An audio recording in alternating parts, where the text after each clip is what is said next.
जय हिंद बच्चों, चलिए अनुपात के इस महत्वपूर्ण प्रैक्टिस सीरीज को देखते हैं। यहाँ पर जो आज का पहला क्वेश्चन है, कोई धनराशि ए, बी और सी में 3:5:7 के अनुपात में बांटी गई।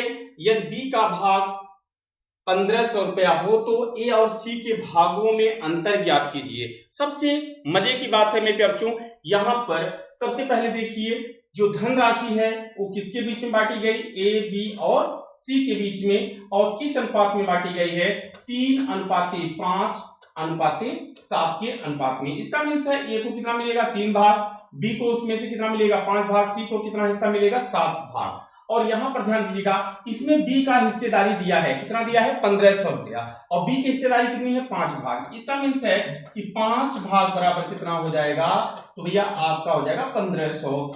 एक भाग बराबर कितना होगा, 1500 बटे में 5, 5 या 15, भैया कितना हो गया, 300 रुपया। एक भाग में 300। अब यहाँ पर पूछा है ए और सी के भागों में अंतर। ए को कितना मिला है, 3 भाग, सी को कितना मिला है, 7 भाग, और दोनों में अंतर कितने का है, 4 भाग।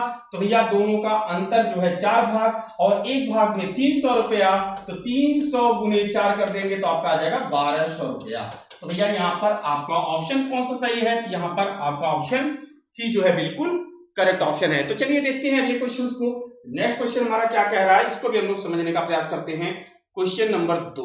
क्वेश्चन नंबर 2 क्या है, रुपया 2030 ए, बी और सी में इस प्रकार बांटना है कि उनके भागों में से क्रमशः 15, 10 व 5 रुपए घटा देने पर उनमें 8:7:5 का अनुपात हो जाए। बी का हिस्सा भी ज्ञात कीजिए। चलिए भैया, बहुत अच्छे प्रश्न है, यहां पर ध्यान दीजिएगा। सबसे पहली बात, अब भैया 2030 रुपया है, कितना रुपया है, तो आप कहेंगे सर जी 2030 रुपया है, ठीक है। और इसको जो है ए, बी और सी में बांटना है, लेकिन बांटने से पहले प्रत्येक में से हमें 15, 10 और 5 रुपए घटा देने हैं, ठीक है। घटा देने के बाद जो धनराशि बचेगी उसको हम किस अनुपात में बांटेंगे, 8:7:5 के अनुपात में। भैया कितना रुपया घटाना है, तो 15, 10, 25 और 5 30 रुपया।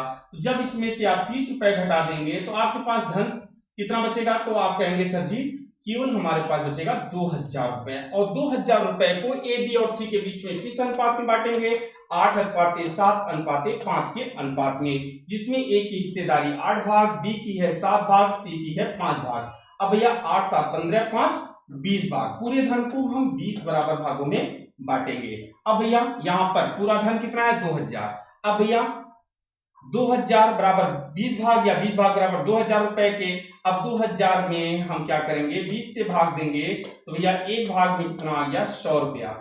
एक भाग में कितना आ गया, 100 रुपया। अब यहाँ पर पूछा क्या गया है, बी का हिस्सा भी ज्ञात कीजिए। तो भैया बी का हिस्सा कितना है, तो सबसे पहली बात, बी का हिस्सा यहाँ पर है 7 भाग। एक भाग में 100 रुपया, तो 7 भाग में आपका हो गया 700 रुपया। लेकिन विभाजन से पहले आप जो है बी के हिस्से में से कितना रुपया घटाए थे, 10 रुपया। इसका मतलब इसमें कितना मिलना चाहिए, वो आपका हो जाएगा 710 रुपया। तो भैया यहाँ पर आपका ऑप्शन बी जो है वह बिल्कुल राइट आंसर हो जाता है। क्लियर है। तो चलिए